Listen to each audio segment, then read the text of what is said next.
All right, welcome to Multifamily Strategy Live, coming at you this Wednesday, talking some business. Really excited for today's topic. We're talking about one of the main things we talk about actually very often, but in a different light on why it's so important and how one would rapidly scale a multifamily business. Now, it's important as we do this not to add any additional steps. That's part of the efficiency here. What steps does one need to take? It's equally important not to skip any of the necessary steps. What I find for most people is that we have a massive habit of adding steps. So a little backstory on me. Before I had hundreds and hundreds and hundreds of rentals like we do today, I started 9 to 5, Dave Ramsey method, slogging it out, saving up for rentals. This got me 2 duplexes. I think this is the speed that a lot of people go. Couple properties, a single family house, a duplex. You do your first flip. You look online and go, should I be wholesaling? Should I become a broker? What does it mean to do property management? There's a lot of steps to build a business, and I'm going to start with the end. And this is one of the tips that I always give. Start with the end in mind. So if we are going to be building a business, what is the end goal?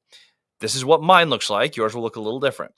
I have a property management company that allows me to rapidly fill and renovate units. This is extremely helpful. I like that measure of control. I wouldn't start out as a property management company.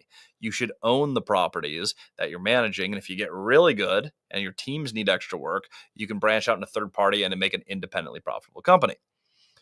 At PM, we have the Multifamily Strategy YouTube channel, which is super fun. I get to talk about and share and grow a community around the fun stuff that we're learning together and see people all over the country do a bunch of deals. This is a great business to be in if you've actually done the thing that you're talking about, which is extremely important. So as we put everything together, step 1, lay out the businesses. So we got PM, we got Multifamily Strategy, we have the sales and marketing org, which helps me run the resort, which is another business that I wish wasn't in my universe. We're going to sideline that one right now. We'll talk about adding steps in a minute.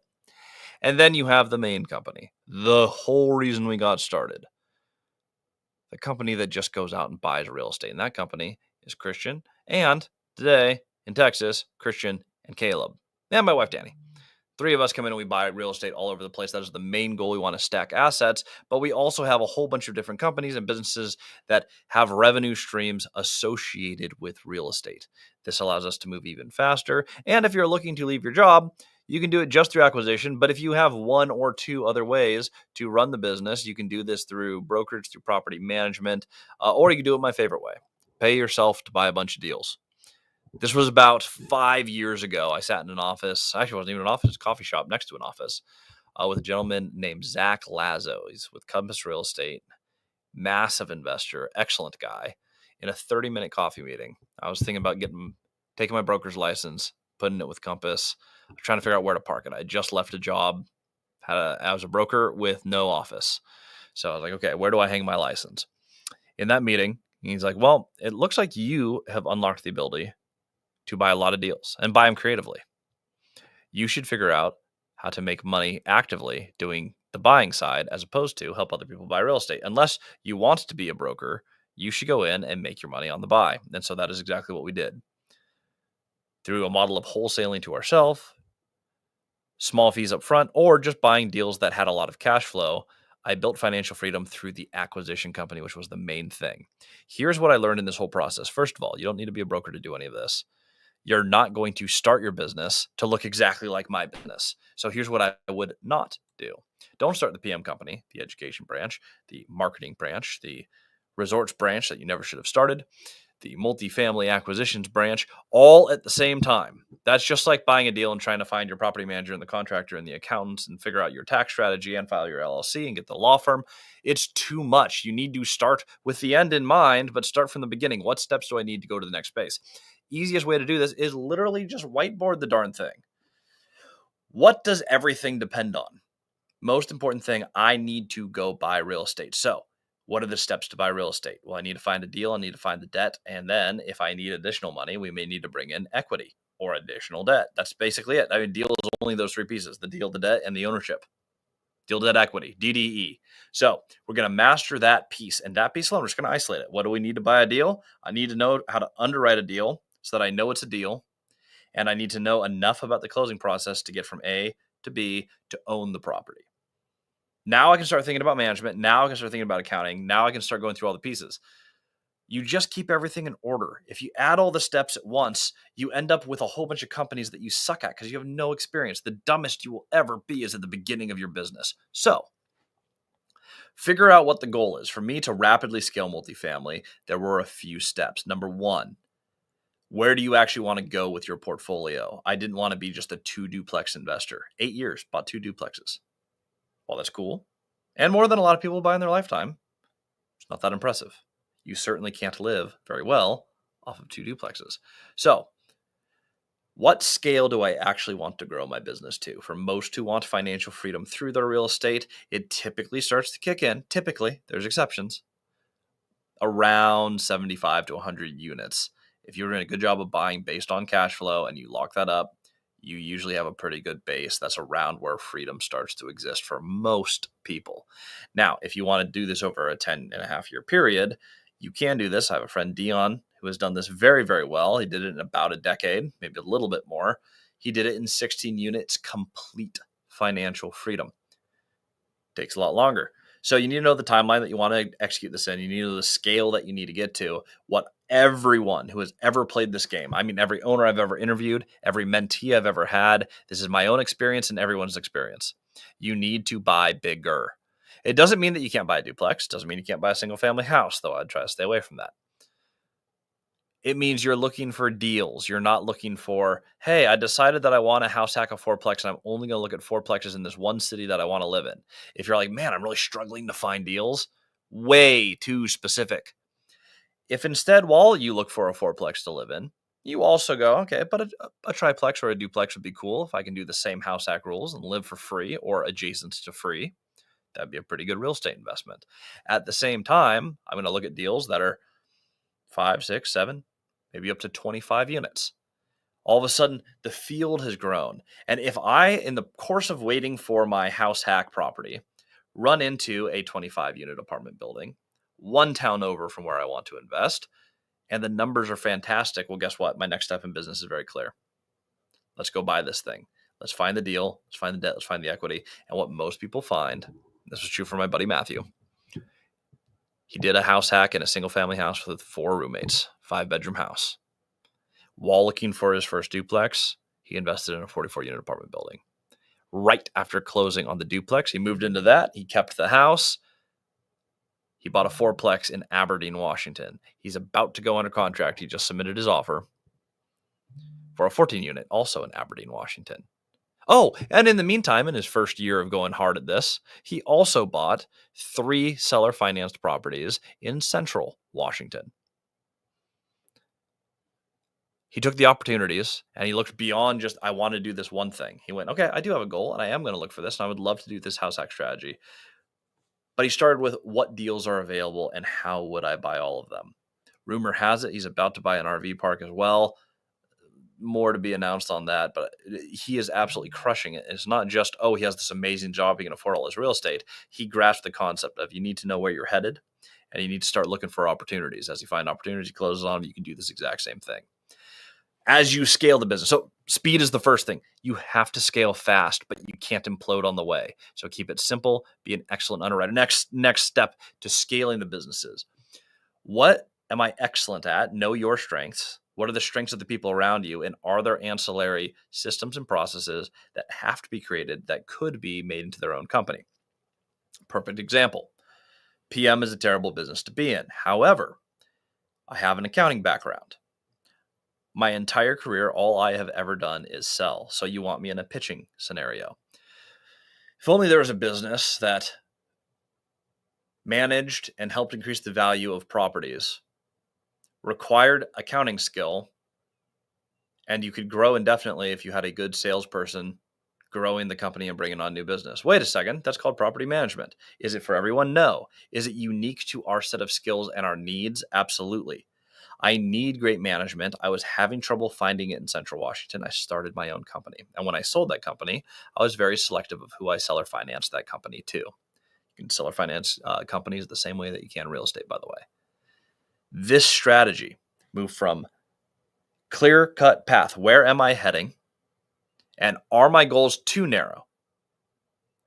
Know that we need to buy bigger, faster. And once we do that, what other ways are we going to add value and monetize our business? I'm already doing all of these projects. It is much easier for all the properties to build to one location and pay my PM or my property managers and my people out of that silo, the property management company, than it is for every single property to individually pay a property manager or an employee a little portion of their salary.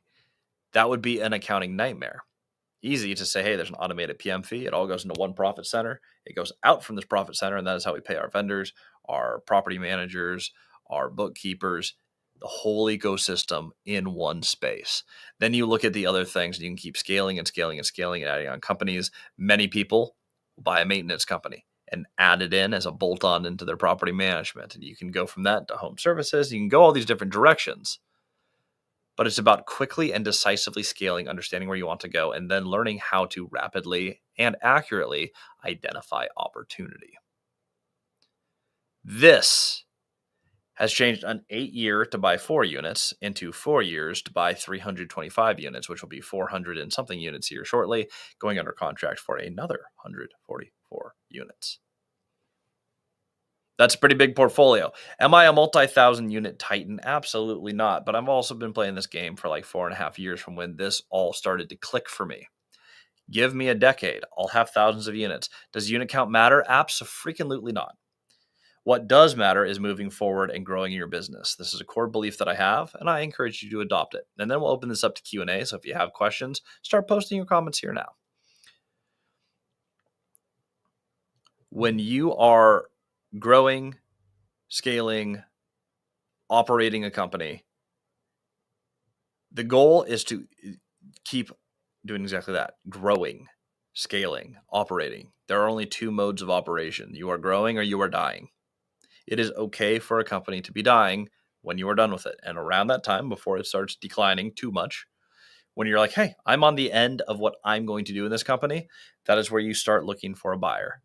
Every company that you build at some point should be structured in a way where it is sellable to the next person. So even if, like me, you start out as a solopreneur and you grind to build these businesses, you're constantly wanting to add systems and functions to increase passivity so that you are not a key person in every entity. If you do this accurately and you remove the key man problem from every company, you end up with sellable pieces. You scale until you are done. And when you are done, you sell it.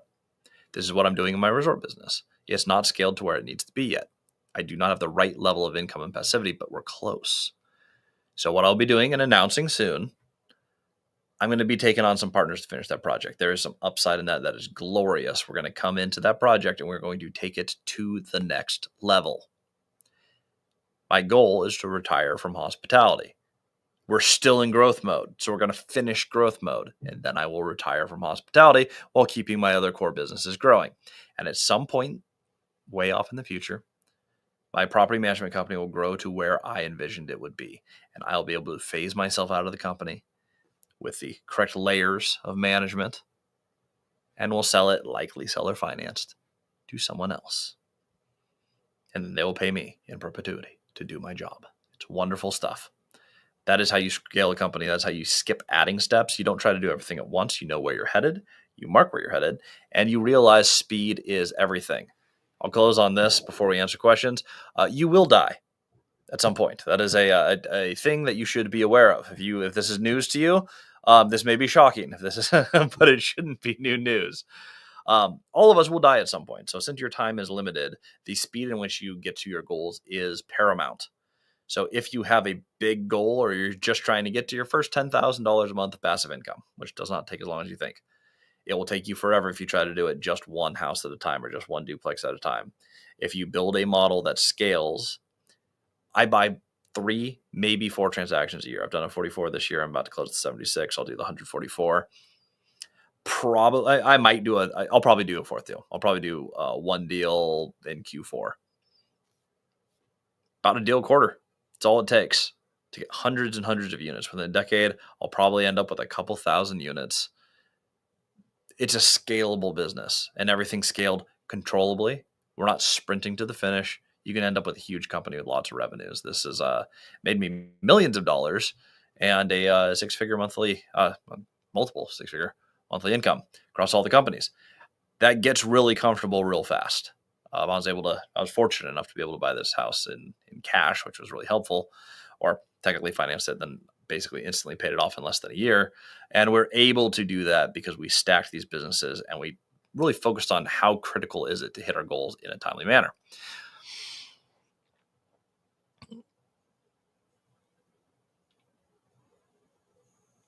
It doesn't look like I have any comments for today. If anyone has any questions, comments, anything to add to today's on how to scale, awesome. If not, you are more than welcome to leave your like and subscribe and get out of here. I'll keep talking for a little bit though. I'll give you guys time if you guys want to do that because there is more to this for sure. But I always want to make sure that I give the time for the Q&A. And if you guys have any questions, that I adequately and accurately answer them.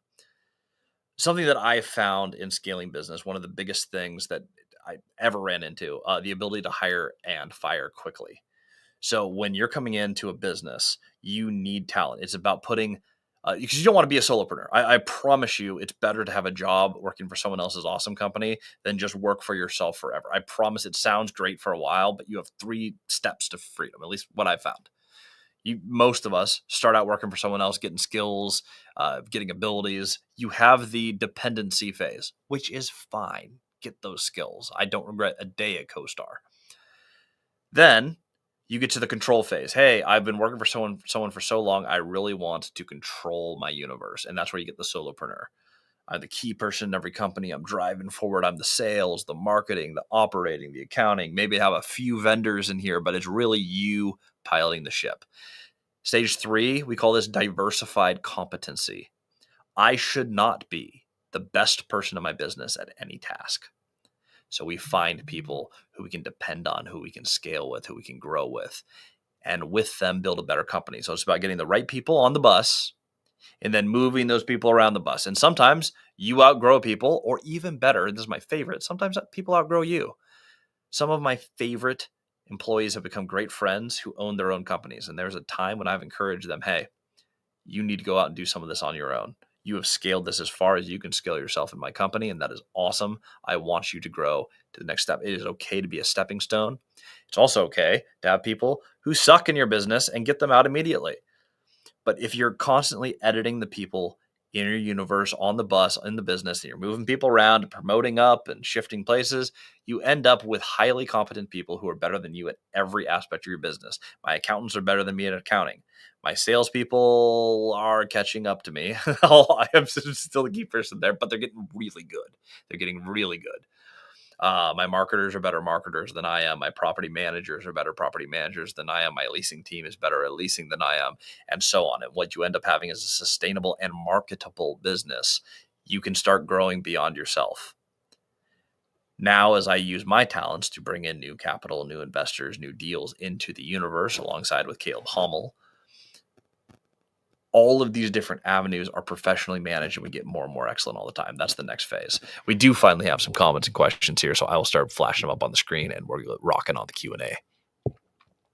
If you're giving out and sharing your knowledge with others, oh, well, absolutely happy to do that. That is what this channel is all about. This is YouTube is free, and I love sharing the journey. I appreciate that we have people who actually watch this and enjoy the content that we put out. So as long as we have any audience, I will continue to be here.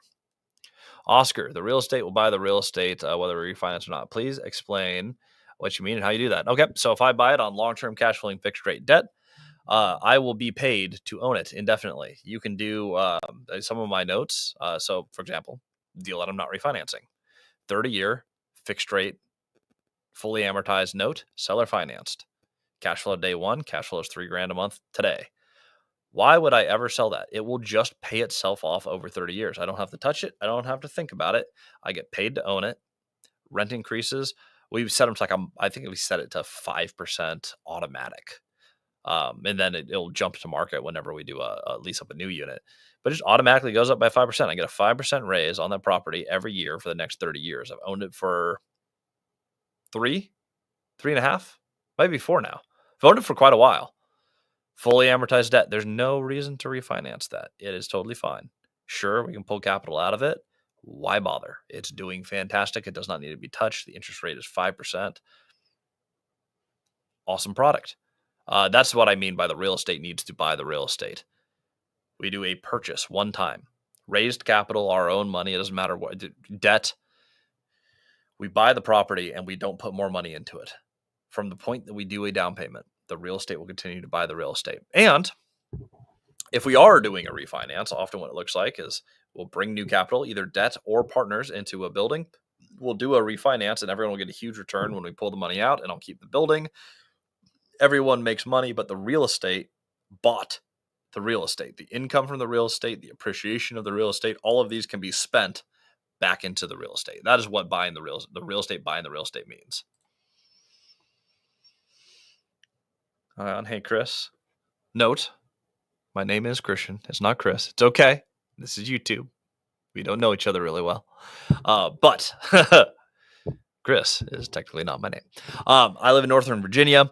Which market around here would you say is cash flowing? Well, Virginia is interesting. You're a market that is, it's not the cheapest market in the country. It's also not the most expensive.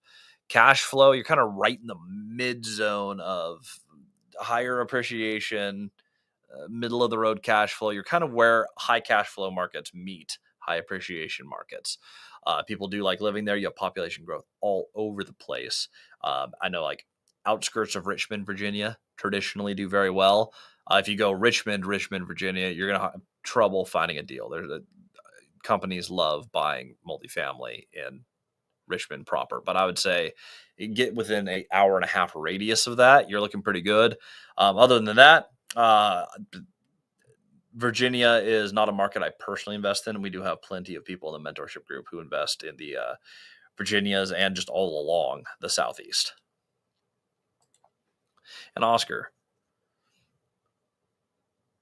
Oh, this is just clarification of his previous question. I think I might have just auto-corrected in my mind when I read it, because I read it the way that it was said here. That's what we have for questions on Q&A. It's a short and sweet one, which I'm totally fine with. We do this every single week at the same time, so mark your calendars. Great to see everyone here. In summary, or if you just dove in, scale quickly. Speed is very important. Do not crash and burn. Don't try to do everything at once, but break everything into its parts. I see a question from Jesse. We're going to get to that one too. But break everything into its parts.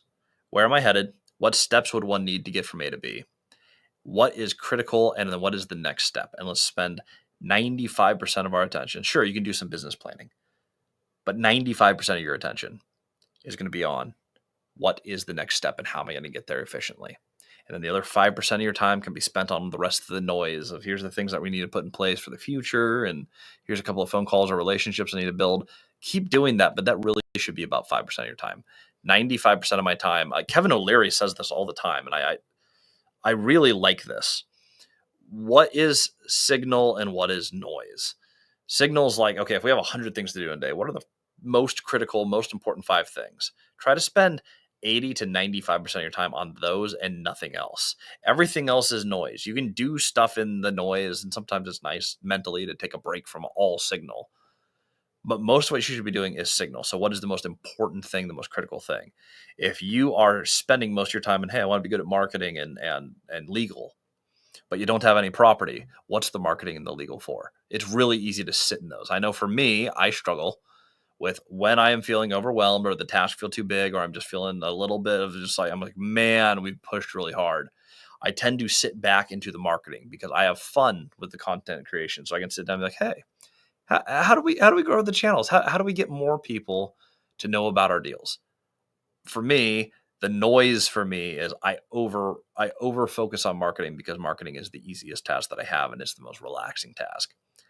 Eliminate as much noise as you can. Don't get it out of your universe. There's a place for the future steps, but the things that get you to the next step now should be a vast majority of your time. All right. Jesse, new to real estate investing. What do you think about North Carolina? Both Carolinas, tons of people moving in. They've been hot for 10 years and they're still hot, and you're still seeing rent growth beyond what a lot of the country is. People love moving to the Carolinas. And at the end of the day, I think I say this on every live at least once. At the end of the day, what do? We love the people who rent from us. We want to provide great housing to great humans. But at the end of the day, supply and demand curve is this: housing for humans. Do humans want to live here? Do people enjoy living here? If the answer is yes, which usually means just population steadily going up, probably a really good market. Hard to find a market in either Carolina where population is not increasing. Christian, thank you for that. Christian, what about markets around Virginia, North Carolina, Tennessee? Okay, so we just covered Carolina conveniently.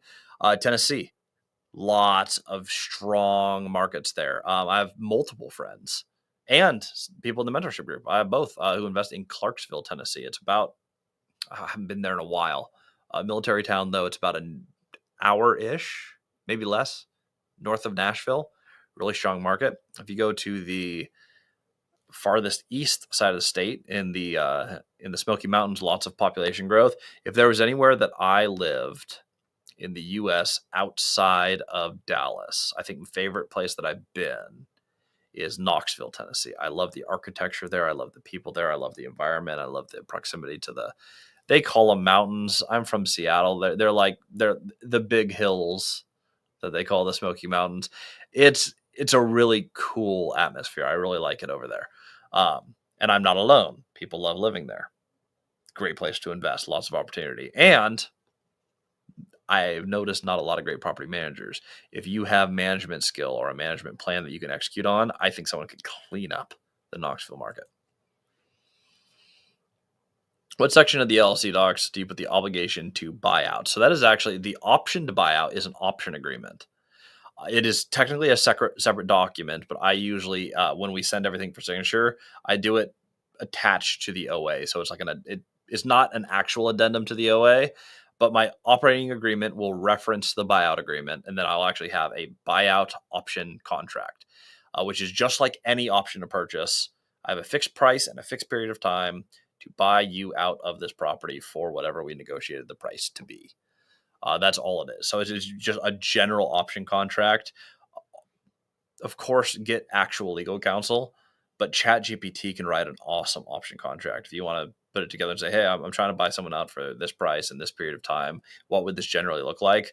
ChatGPT will write you up a beautiful thing that will show you exactly what you're looking for. How are you getting good deals with the high interest and tariffs? Well, there's no tariffs on real estate, so that makes it pretty easy. The high interest, that is why we're getting a lot of the deals that we're getting, actually. The higher interest rates, they've been high long enough where people who got too aggressive, they bought on variable rate debt, or their debt's just coming due and they underwrote to a rosier scenario. They're out of extensions. I'm picking up some of the properties I'm picking up were purchased by large buying groups. They overpaid for them when they bought them, assuming the market will magically save them. Since interest rates are up, I'm buying there's one building I'm buying for $1.5 million less than the other person did, and they raised capital. $1.5 million less. Yeah, it's in Abilene, Texas, than they originally purchased for 4 years ago. The high interest rates have been an amazing gift, especially if you're on the buy side. If you are on the selling side, it gets a lot more difficult, but that's why it's a buyer's market. We're finding so many deals right now, and actually being able to push the deal because there's real pain in the market, which is what you want as far as being a buyer.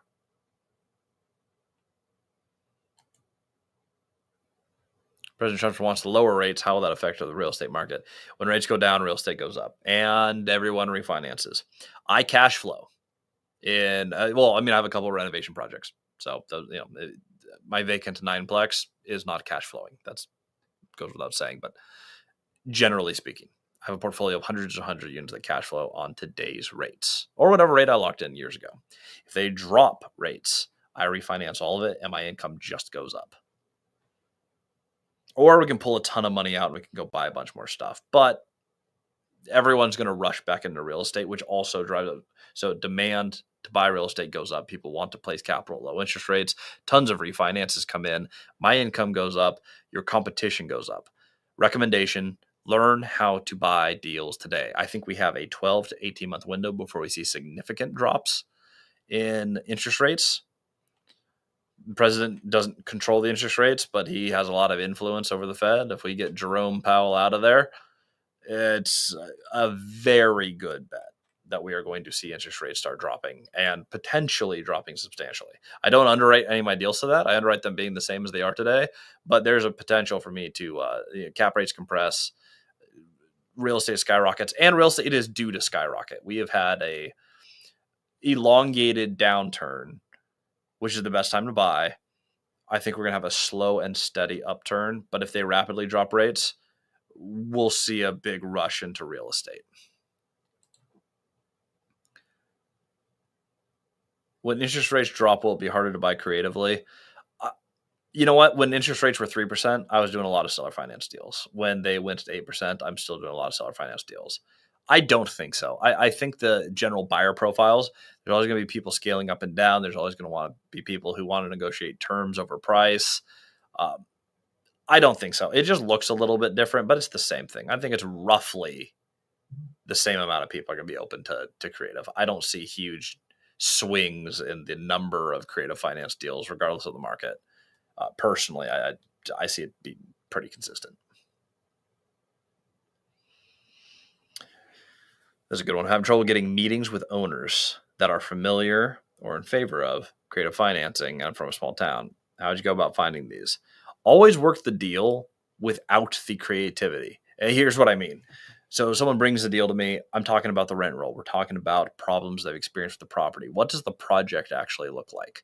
How is the bank going to be looking at this? Sometimes they'll bring up creative finance because they're like, oh, I don't know that they might need you to put 50% down because my books are bad, or we have some big maintenance things that really do need to be looked at. We want to get a full picture of the deal. And then it's just a natural question when we get into financing, we talk about the bank financing, we just bring up like, okay, is there any room for creativity on this? The difference is if you open with like, hey, I'm trying to do something creative, you're just saying, this is like putting a sticker on your head that says, I have no money. It's fine if you don't have any money, but you don't want to advertise that. You want to start with, hey, I'm a competent individual who asks good questions and will be able to buy real estate. Now that we're engaged in real estate, what are the options? That's usually for most people, that's the missing piece. Work the deal, not the debt. Once you have the deal put together, start with the bank financing, start with the general questions.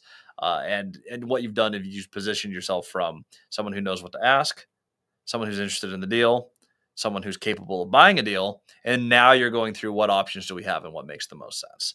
That is the biggest difference. Chris Lucas saw 7plex for sale. Hasn't gone down in cost. I'm wondering if they overpaid. Kind of thinking about how to. Yeah, well, in some of these deals, they're going to be stuck until they start getting foreclosed on, and then they're going to look at how big of a loss can I take. There are some people who are just like, I can't lower my price because I'm going to lose money.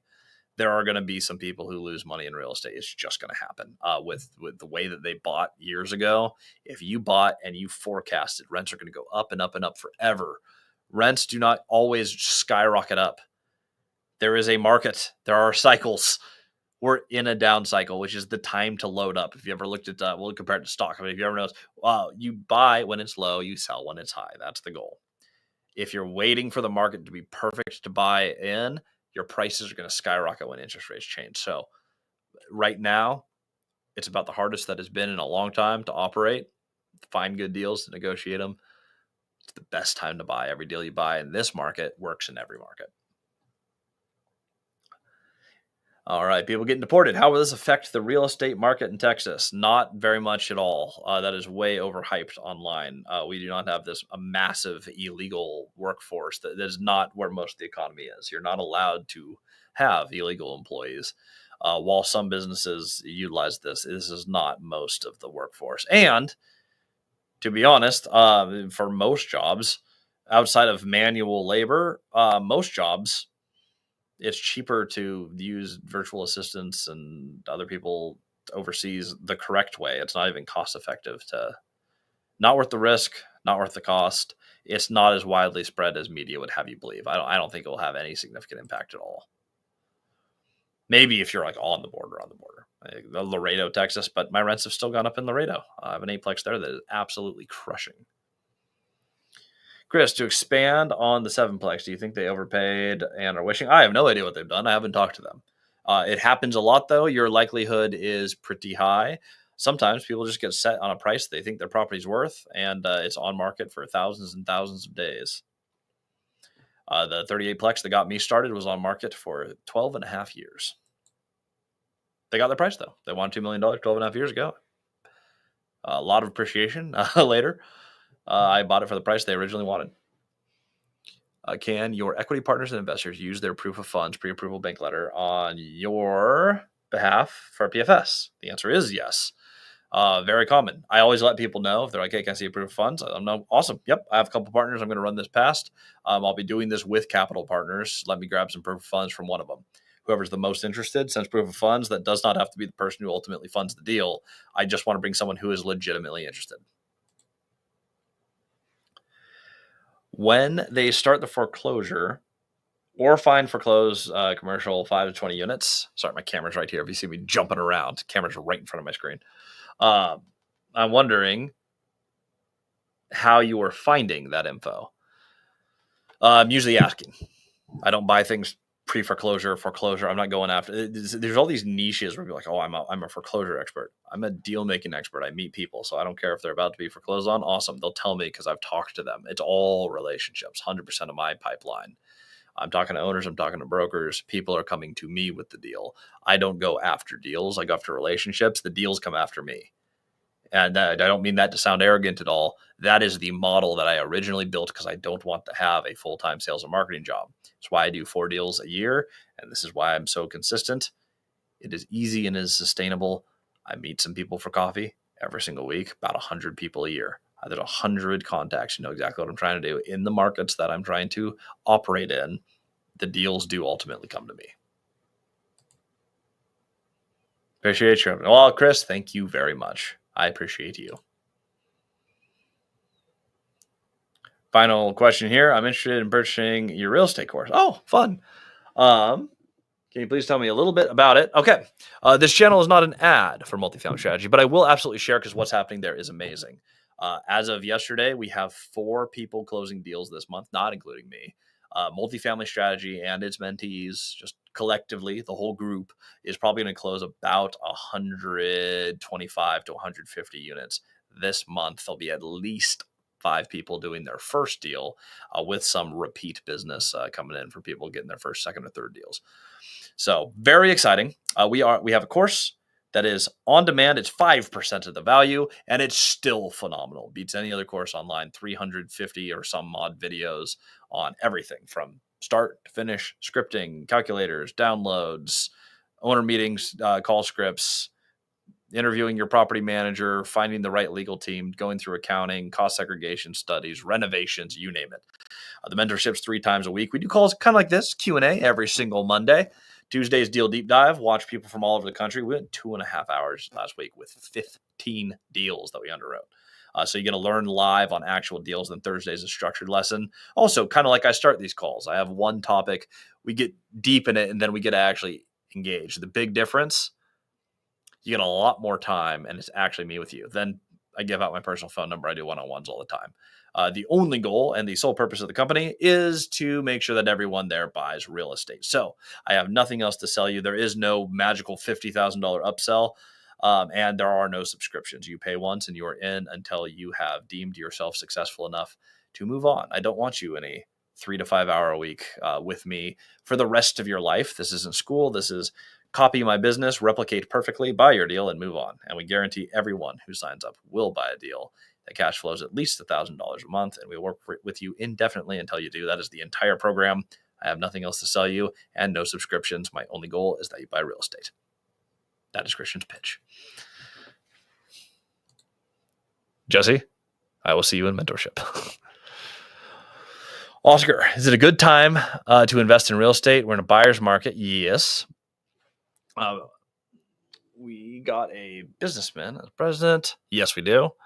Good time of opportunity. I know it varies a lot. I think this is the best time since I've been investing to buy real estate. You want to buy when it's hard because it's kind of all up from there. So if you get a good deal, that means cash flows, long-term fixed rate debt, and rates come down, you can refinance, you can pull more money out, your cash flows go up, but your deal worked when it was hard. It will definitely work when it's easy. Best time, and I know a bunch of people say this online. Seriously, this like right now, this last quarter has been the best time I have seen ever to buy deals. This is an ad from someone on some platform. We will go ahead and skip this one and move over here. Is the course specific to multifamily? I have had people use it for RV and mobile home parks, which is a subset of multifamily. We had a student, Hayden, who bought a 180 unit mobile home park, or not mobile home park. I try that again. Self storage facility, and he's knocking it out of the park. I've had a few mentees come through and build hospitality businesses. It's on real estate and creative finance, which is applicable across the board. My focus is primarily multifamily, so there is a good chunk of it on property management and optimal operations and renovations. That probably won't help you too much if you want to do self storage, as an example. So, no, it's not exclusively multifamily, and you could be very successful, but multifamily strategy, per its name, does have a very heavy focus on that, which is my core business. I am absolutely convinced that we put more time, and I personally coach it. I do not outsource it, so you will always work with me. I put more time and energy into this than anyone else online. I absolutely guarantee that. There is no one who puts more time and energy into the mentorship than I do, period, bar none.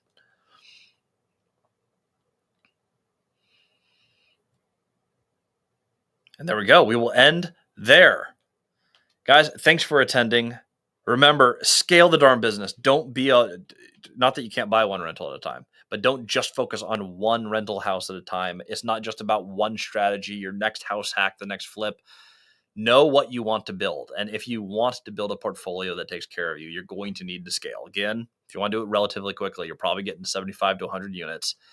Anyone can do this in a 3 to 5 year period. I did it in a 1 year period. It was really hard. But if you do it, you could do it in one. More realistically, most people end of year 2, 3, 4, you acquire enough units, you stabilize them, you have that $10,000 to $15,000 a month in cash flow, and you can do it doing 4 deals a year. It is not a high volume game. It is a simple, repeatable strategy. Anyone can do it. I encourage you guys all to scale. Keep it simple. Do things one step at a time. And if you haven't yet, make sure that you map out what your pathing is going to be for this. Thank you guys for watching. This is Multifamily Strategy. I'm running a creative finance webinar right after this. So if you guys want to, you can check it out on my Instagram, Christian Osgood. Go to the Multifamily Strategy brand channel. I have a post in there where you can click that link, register for the webinar. So if you're looking at joining, might have a little bonus for you in there. But if you are looking at joining Multifamily Strategy, I encourage you to look through the methods that we are applying to buy real estate with or without money. I go through all of them: seller financing, bank financing, $0 out of pocket, how to use partners, private capital, and we're going to do it in 90 minutes. So if you guys want to check that out, that is here in about 15 minutes. Again, go to Christian Osgood on Instagram, join that Multifamily Strategy brand channel. It'll be right in there. I'll see you guys soon.